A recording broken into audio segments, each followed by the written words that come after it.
fantasy fiction could offer. Most of us have little to fear from vampires, and yet we live in cultures that are every bit as dangerous, despite the non-existence of terrible supernatural forces. One of the things that I did was a strip in which we explored the erotic possibilities of Swamp Thing. I figured that if you could fill comic book after comic book every month with fights, then surely you should be able to fill at least one comic book with a sexual act. Surely that was as interesting as a fight was. The book was very well received, and it led to me thinking seriously about the possibilities of erotica, or as I prefer to call it, pornography, because I think that the difference between the two words is largely dependent upon the income bracket of the reader.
In the 90s, I met up with Melinda Gebbie, and we decided that we'd like to work upon a major piece of erotic fiction together, which has resulted in the forthcoming Lost Girls.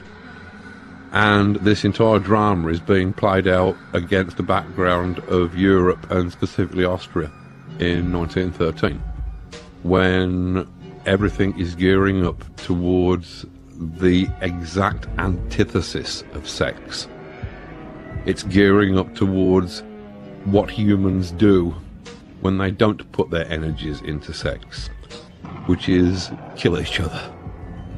The healthy sexual drive that is seizing most young men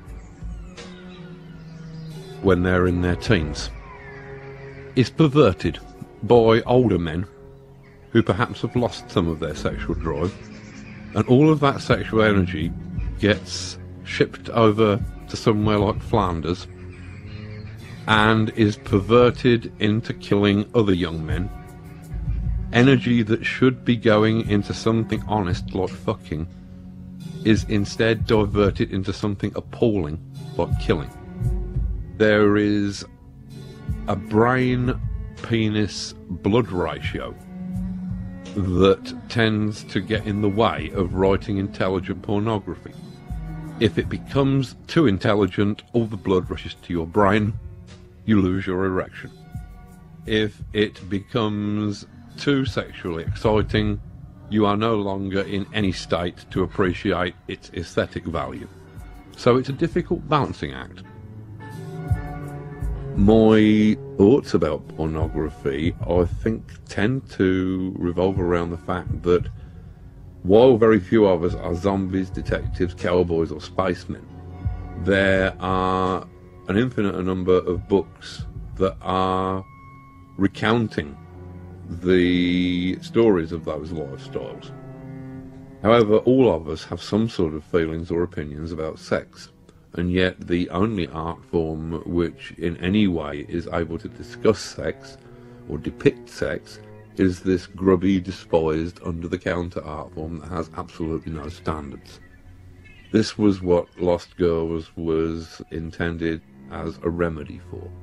That there is no reason why a horny piece of literature that is purely about sex should not be as beautiful, as meaningful, and have as absorbing characters as any other piece of fiction.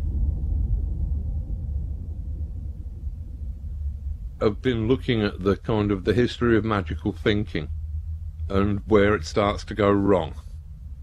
And for my money, where it starts to go wrong is monotheism. I mean, if you look at the history of magic, you've got its origins in the caves. You've got its origins in shamanism, in animism, in a belief that everything around you, every tree, every rock, every animal, was inhabited by some sort of essence, some sort of spirit that could perhaps be communicated with. You would have had some central shaman or visionary who would have been responsible for channeling ideas that were useful to survival. By the time you reach the classical civilizations, you can see that this has formalized to a degree. The shaman was acting purely as an intermediary between the spirits and people. He was, in his position in the village or community, I should imagine, very much like a spiritual plumber. You know, the people in the group would have had their own roles. The person who was best at hunting would have been a hunter.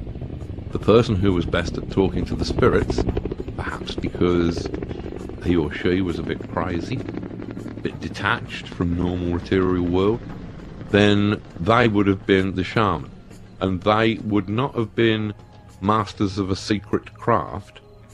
They would have simply been dispensing their information throughout the community, because it was believed to be helpful to the community.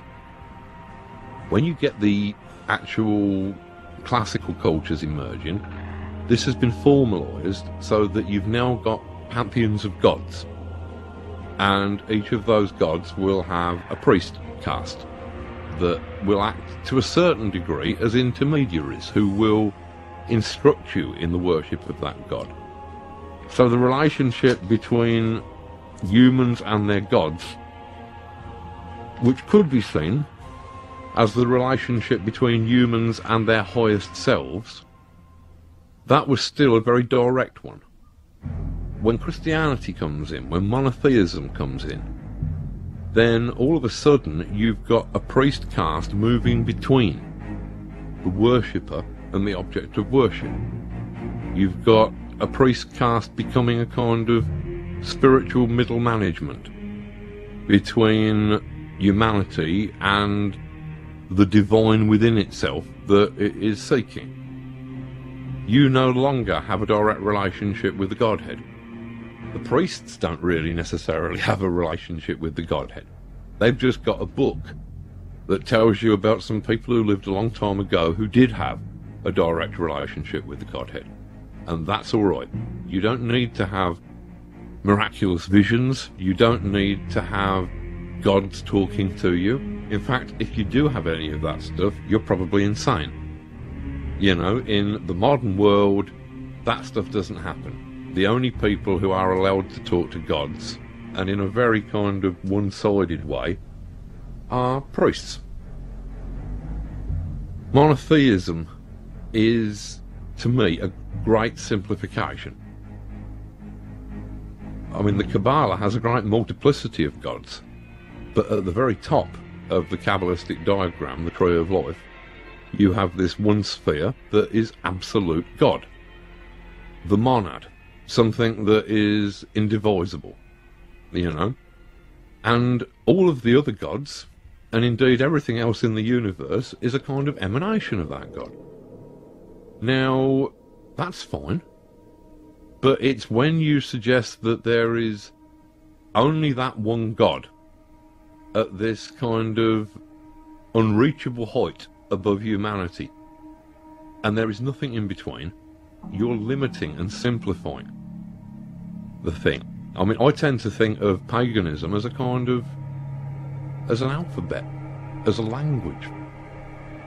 It's like all